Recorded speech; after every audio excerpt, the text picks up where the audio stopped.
기도와 치유라는 제목의 특세 두 번째 날을 하나님 앞에 올려드리도록 하겠습니다.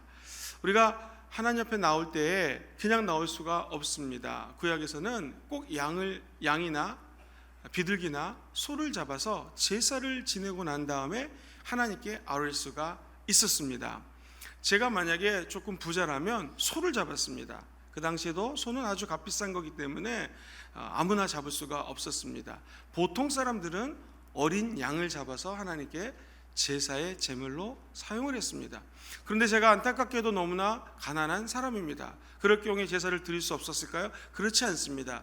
집에 있는 비둘기를 잡아다가 제사를 드리면 됐습니다. 중요한 것은 소나 양이나 비둘기나 할 것 없이 다 피의 제사, 피를 흘려야 됩니다. 예를 들면 비둘기는 목을 비틀어서 피를 흘린 다음에 그 피를 통하여 내 죄가 비둘기의 그 양의 그 소에 들어갔음을, 그 죄의 전가라고 하거든요. 내 죄가 여기 전이 됐다라고 믿고 피의 제사를 드린 다음에 하나님 앞에 나아갈 수가 있었습니다.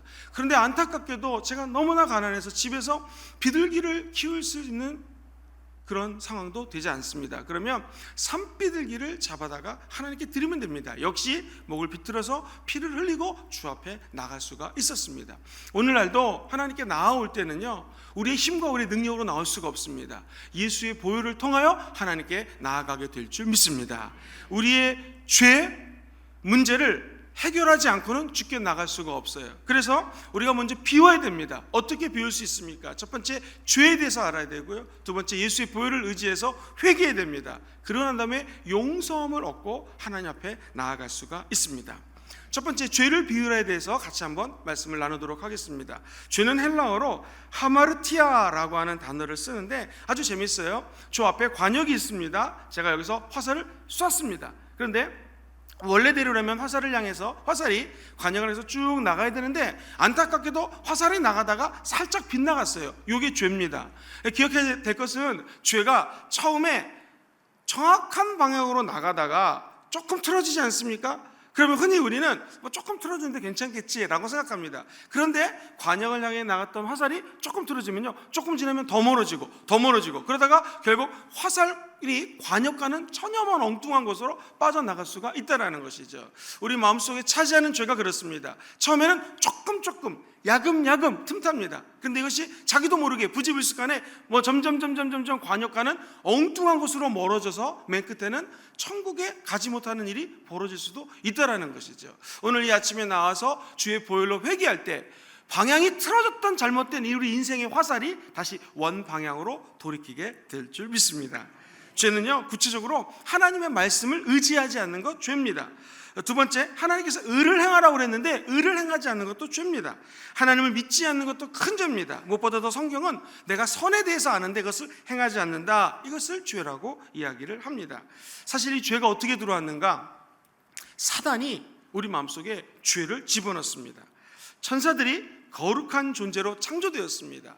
먼저 하나님께서 창조하실 때 찬양받기 위해서 창조를 하셨는데요, 천사도 마땅히 하나님을 찬양해야 됩니다. 찬양을 담당하던 사탄 루시퍼가 천사 3분의 1을 데리고 타락하기 시작했습니다. 그러고 난 다음에 우리 인류에 죄가 들어오기 시작했습니다. 저와 여러분들도 하나님을 마땅히 찬양하기 위해서 부르신 하나님의 자녀인 줄 믿습니다. 그런데 우리 인간의 마음속에 교만이 들어오게 되면 그 다음부터 하나님과 멀어지기 시작하는 거예요. 죄와 교만은 자석과 쇠붙이처럼 달라붙게 되어 있습니다. 그래서 우리가 새벽에 나와서 아버지께 부르짖어야 될 것은 무엇입니까? 주님, 내 안에 나도 모르게 자라나는 교만이 있다면, 사단이 교만을 가지고 틈탄다면 주여 회개하오니 용서하여 주옵소서라고 기도하게 되면 우리의 진홍같이 붉은 죄라 할지라도 흰눈처럼 하얗게 되게 될 줄 믿습니다. 죄는요, 크게 원죄라는 것이 있고 자범죄라고 하는 것이 있습니다. 한번 따라해 볼까요? 원죄는 영어가 더 재밌어요. 오리지널 신이라고 합니다. 원래 오리지널 있었던 죄가 원죄라는 거예요. 원래부터 있었던 죄, 하나님의 명령을 어기고 아담이 지은 죄를 우리는 원죄라고 합니다. 아담과 하와가 뱀이 의심과 욕심을 심어주자 자기도 모르게 선악과를 따먹습니다. 그때 우리 인류에 들어온 죄를 우리는 원죄라고 합니다. 그 죄는 우리 인간에게 유전이 되고 있습니다. 최근에 박항서 감독이 베트남에서 축구 대표팀을 이끄는데 지금 막 계속 연속해서 승리하고 있습니다. 인도네시아하고도 최근에 경기를 했는데 1대0으로 지다가 2대0으로 2골을 넣어가지고 역전승을 했습니다. 재밌는 것은요, 베트남의 그 소식을 듣자 모든 국민들이 막 난리가 납니다. 베트남 이겼다고 거리로 쏟아져 나오고요, 기뻐합니다. 근데 가만히 생각해 보면 축구 경기는 11명이 뛰는 거거든요. 그런데 사람들은 자기 나라가 이겼다고 그냥 마치 자기가 이긴 것처럼 기뻐합니다. 왜 그럴까요? 그 11명에게 대표성의 원리가 부여되는 거예요. 11명이 축구 국가 대표지 않습니까? 베트남 축구 국가 대표 11명 선수가 뛰었는데 전체 국민들이 이겼다! 지면은 졌다! 이렇게 기뻐하고 슬퍼합니다. 2002년 한국 월드컵 기억하십니까? 4강전 올라갔을 때 저는 경기도 안산에서 외국인 근로자들 사역을 하고 있었는데 그때요, 온 국민이 막 너무나 기뻐했습니다. 더 재밌는 건 외국에서 오신 그 근로자분들도 한국이 이겼는데 자기 나라가 이긴 것처럼 막 기뻐해요. 왜 그럴까요? 대한민국 국가대표 11명에게 대표성을 준 거예요.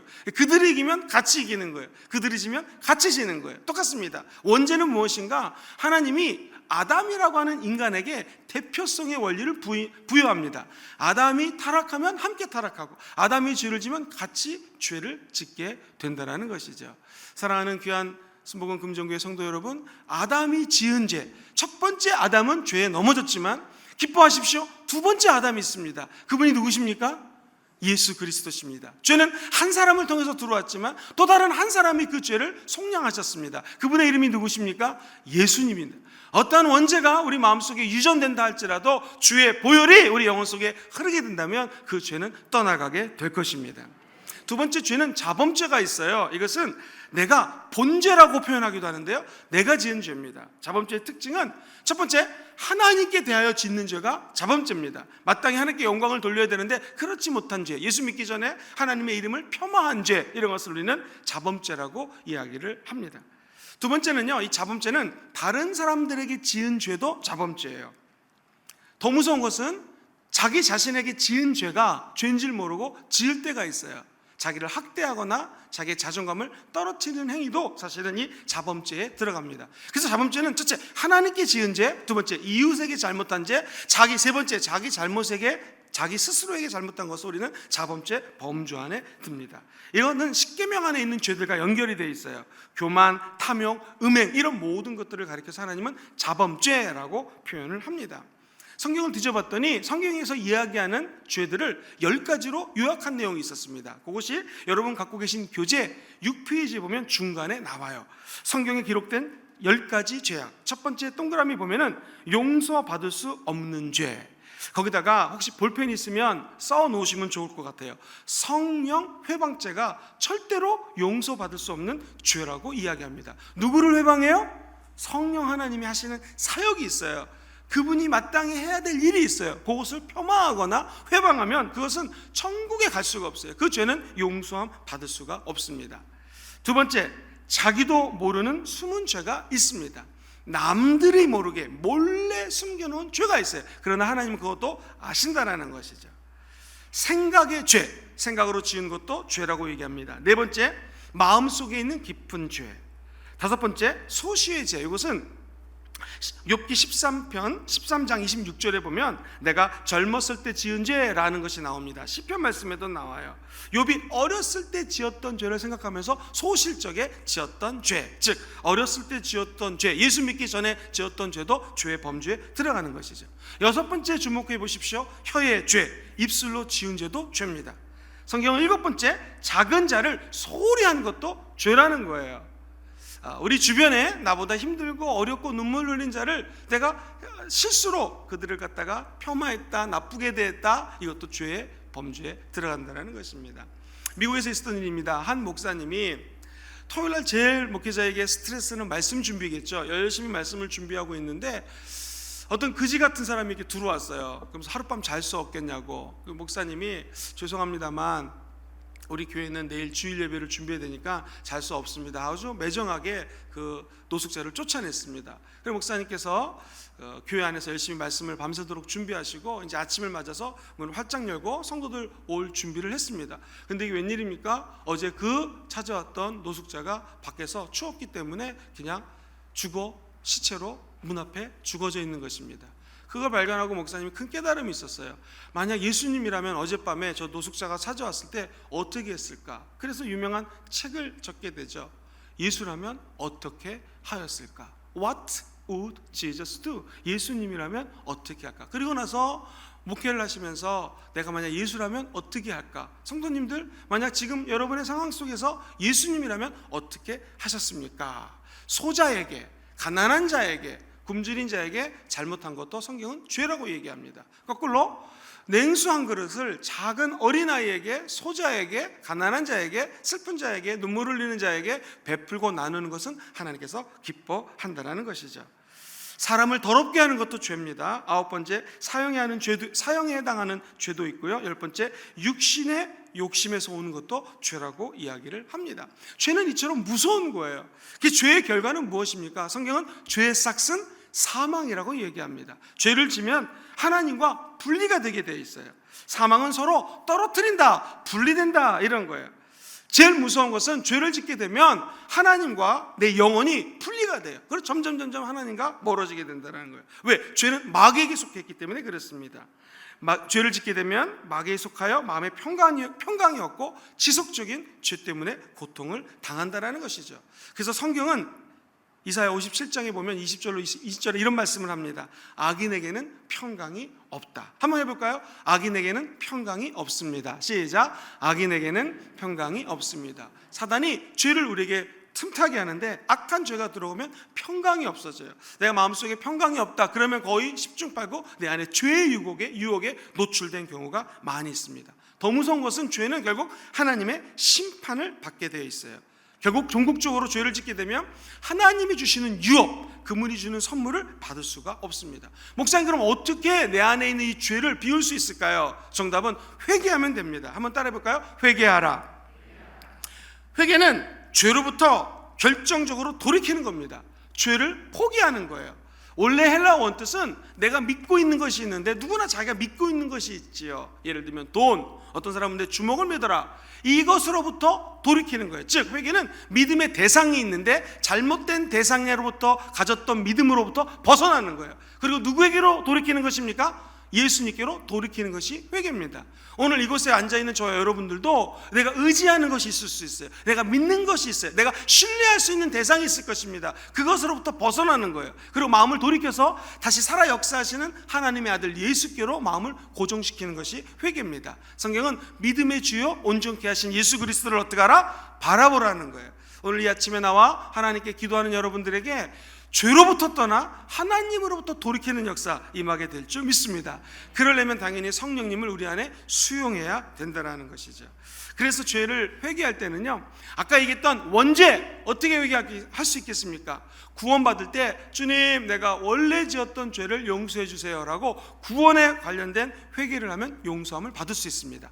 아까 자범죄가 있다고 그랬죠. 누구에게 지은 죄? 하나님께. 두 번째, 이웃에게, 자기 스스로에게 지은 죄 어떻게 용서함 받을 수 있겠습니까? 따라해볼까요? 성결을 위한 회개. 시작. 성결을 위한, 하나님 나를 다시 한번 거룩하게 하여 주옵소서. 여러분, 우리가 어떻게 거룩해질 수 있을까요? 디모데전서에는 디모데에게 사도 바울이 편지를 하면서 이렇게 얘기합니다. 오직 말씀과 기도로 거룩하여 지니라.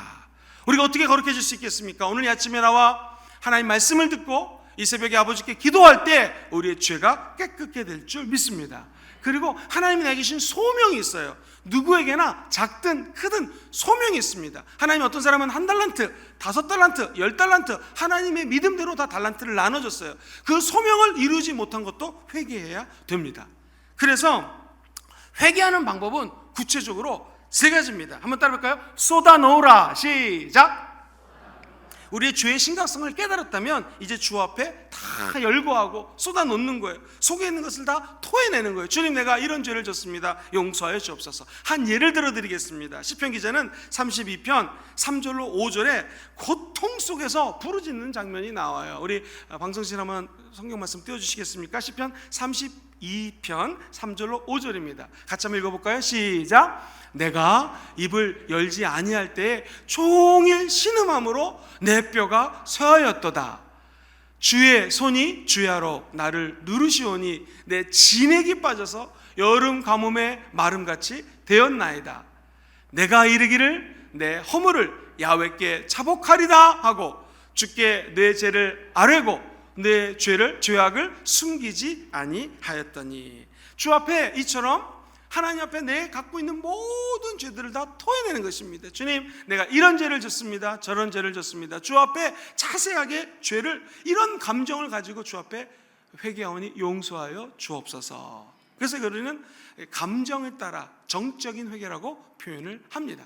두 번째는 내 마음을 다하여 주 앞에 토해내는 것만큼 중요한 것이 이 지적인 회개입니다. 다른 표현으로 한번 따라해볼까요? 씻어내라. 시작.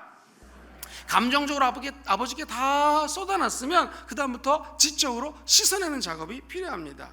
7페이지 밑에서 네 번째 줄을 보면 이렇게 적혀져 있습니다. 우리는 죄를 조목조목 또박또박 말로 고백해야 하며 종이의 죄를 생각나는 대로 전부 졌고 예수의 이름으로 씻어내야 합니다. 호주에 있는 한 대형교회는 매달 첫 번째 주일날 종이를 하나씩 나눠주는데 성도님들이 그 종에다가 죄를 적어가지고 옵니다. 그리고 그 죄를 이렇게 둘둘둘둘둘 마릅니다. 그 종이를, 죄를 쓴 종이를 마른 다음에 강대상 앞에 큰 십자가가 있어요. 거기다 이 종이를 이렇게 하나씩 꽂아 놓습니다. 아무도 보지 않습니다. 목사님도 보지 않고 나중에 목사님이 그 보혈 흘리신 십자가를 바라보면서 우리 죄를 사해달라고 간절히 기도한 다음에 그 종이를 다 걷어서 불을 태웁니다. 그러면 우리의 죄가 사해졌다는 것을 선포하는 것이죠. 나쁘지 않은 것 같아요. 왜냐하면 우리 마음속에 죄가 많은 것을 알고 있지만 경우에 따라서는 또 회개하고 같은 죄를 또 회개하고 지성적으로 지식적으로 간과하는, 그냥 지나치는 경우가 많거든요. 그때 필요한 게 무엇입니까? 내가 지은 죄를 한번 조목조목 쓸 필요가 있어요. 이것을 우리는 지적인 회개라고 표현을 합니다. 기억하십시오. 회개는 머릿속으로 지은 죄를 알아야 돼요. 그리고 회개는 감정적으로 아버지 내가 이걸 잘못했습니다라고 고백할 수 있어야 됩니다. 그 다음에 의지적인 회개 있어요. 회개는 합당한 열매를 맺어야 된다는 것이죠. 그것을 7페이지 제일 밑에 줄 이렇게 표현을 해봤습니다. 진정한 회개는 죄를 고백하고 난 다음에 뭐가 있어야 된다고요? 행동의 변화가 있어야 된다는 거예요. 어떤 사람이 회개를 했는데 변하지 않는다, 의지적으로 방향을 바꾸지 않는다, 진정한 회개가 아니라는 것입니다.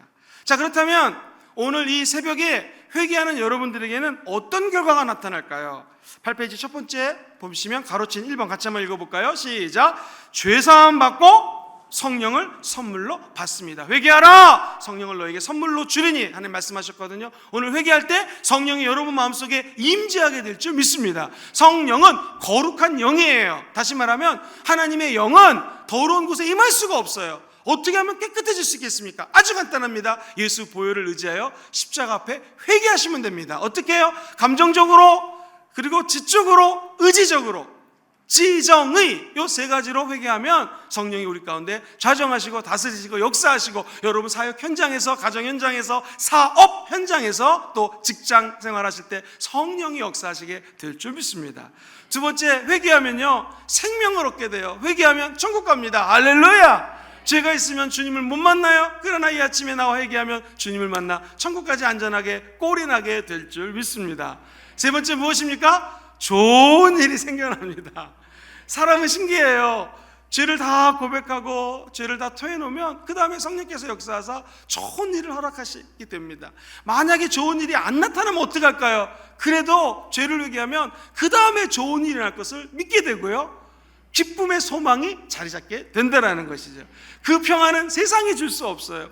그 기쁨은 세상이 응답할 수 없습니다. 오늘 주 앞에 나와 회개하시고 주님 주시는 좋은 일에 대한 소망을 가지고 돌아가시게 되기를 주의 이름으로 축원합니다. 마지막 세 번째 파트는요, 이제 죄에 대해서 알았고 회개를 했으면 그 다음에 용서해야 됩니다. 용서는 무조건적으로 용서하라고 성경은 이야기합니다. 오늘 읽었던 본문 말씀에도 이런 말이 나오죠. 하늘에서 풀면 땅에서도 풀리고 또 땅에서 풀면 하늘에서도 풀리고 이 땅에서 묶으면 하늘에, 그러니까 하늘과 땅이 연결되어 있다는 거예요. 두세 사람이 예수 이름으로 모여 기도하면 그곳에 기적이 일어나고 회복이 일어난다는 거예요. 베드로가 질문합니다. 주여, 형제가 나에게 죄를 범했는데 몇 번이나 용서할까요? 라고 물어봅니다. 그랬더니 주님이 이렇게 얘기합니다. 아니 7번만 용서하면 안 되고 7번만이 아니라 7번을 70번까지도 해라. 그러니까 이 말은 어떤 의미냐면 수도 없이 용서하라는 거예요. 용서할 수 있을 때까지 용서하라는 것입니다.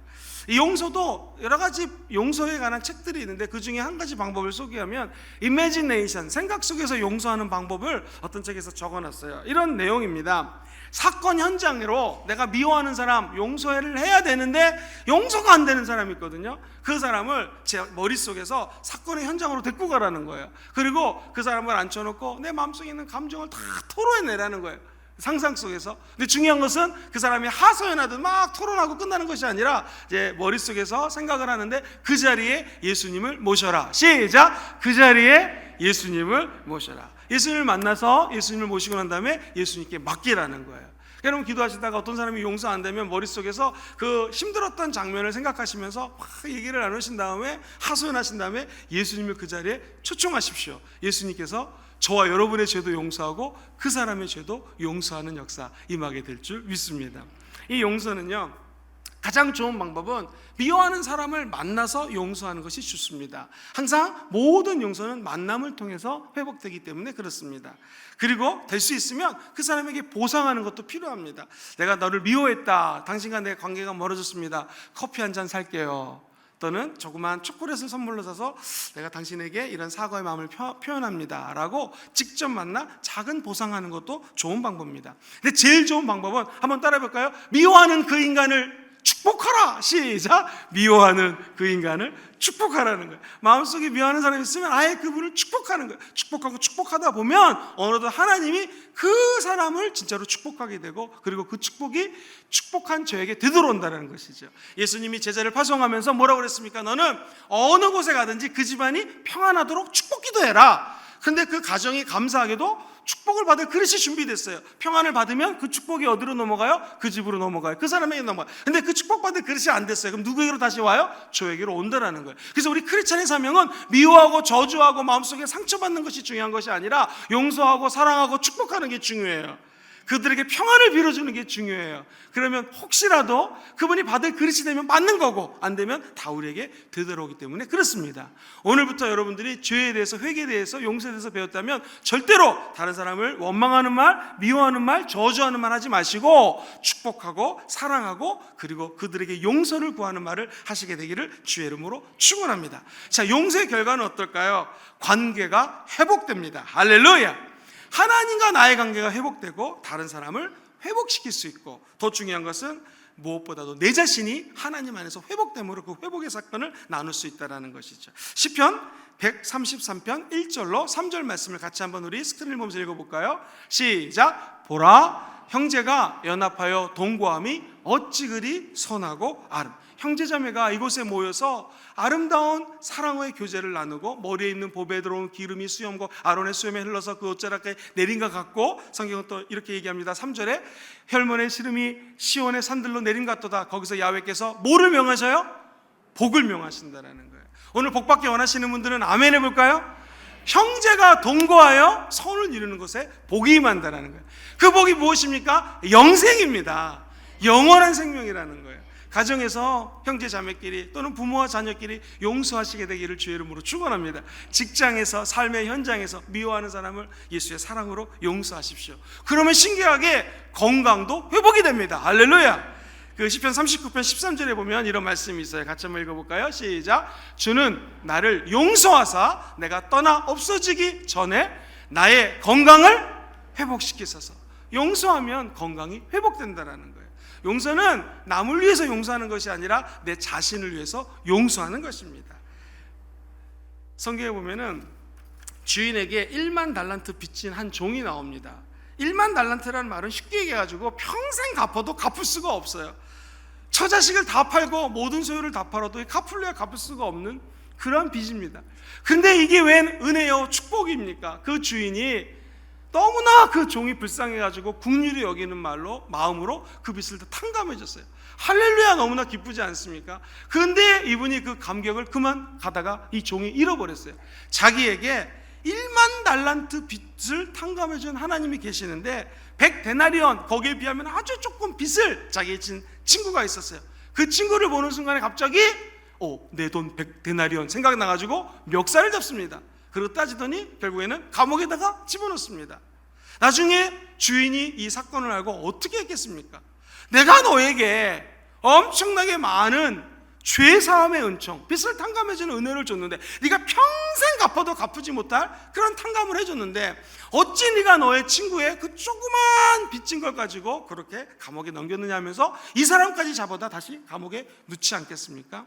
똑같습니다. 우리가 하나님 앞에 나와서 회개하고 용서함 받은 다음에 다른 사람을 용서할 수 있는 방법은 한 가지입니다. 용서는 먼저 자기가 죄인인 것을 깨달아야 됩니다. 그래야지만 자기가 용서받은 것을 알게 되고요, 죄가 없으면 용서받을 것도 없습니다. 그래서 기독교는 정말로 감격적인 종교요, 기쁨의 종교입니다. 진정한 용서는 구원받은 그리스도인들만 할 수 있는 거예요. 진짜 용서는 저와 여러분들이 할 수 있는 거예요. 내 죄를 먼저 회개해야 됩니다. 내 죄를 회개하고 용서받지 못하면 그 값을 내가 치러야 되는 것이죠. 그 값은 어떤 값입니까? 평생 치를래야 치를 수 없는 값이에요. 그런데 웬 축복이신지 하나님의 아들 예수님이 우리의 모든 죄를 용서해 주셨습니다. 다른 사람을 정죄하기 이전에 내 안에 있는 수많은 죄들을 우리 주님이 용서해 줬다라는 거예요. 그 용서함 받은 우리가 이제는 나아가서 적극적으로 다른 사람들을 용서하는 역사 임하게 될 줄 믿습니다. 이 죄에 대해서 말씀을 나눴습니다. 회개하면 내가 용서함 받게 되고 그 사랑과 용서함으로 다른 사람까지 용서하게 될 줄 믿습니다. 호주에서 있었던 일이에요. 어떤 교도소에서 각한 죄를 지었던 죄인이 가만히 보니까 이 빵을 나르는 트럭이 왔다가 다시 교도소를 빠져나가는 걸 본 거예요. 그래서 이 사람이 몰래 그 빵 트럭에 올라탔습니다. 그러고 난 다음에 그 공기도 안 좋고 막 울퉁불퉁한 길을 막 참았어요. 그리고 어디 목적지에 돌아가면 몰래 도망가야지. 그리고 잽싸게 목적지에 도착했어요. 밖으로 나갔습니다. 그것은 다른 교도소 식당 앞이었습니다. 결국 거기서 잡히게 되었다라는 거예요. 우리 인생이 그렇습니다. 우리 인간들이 그래요. 죄를 피해서 다른 데로 가지만 거기 또 다른 죄가 기다리고 있는 것이죠. 죄의 원래의 것들을 없애지 않으면 죄는 또 우리에게 들어오게 되어 있습니다. 원래 오리지널 죄들, 원래 우리 안에 있는 자범죄를 짓게 하는 죄의 근본들, 근원들 어떻게 없앨 수 있겠습니까? 한 가지 길입니다. 예수 십자가 보혈의 은혜입니다. 우리가 죄를 용서할 수 있는 아무런 능력이 없어요. 십자가 예수를 부여잡고 회개하시고 죄 용서함 받으시고 성령 충만함 받아서 돌아가시게 되기를 주의 이름으로 축원드립니다.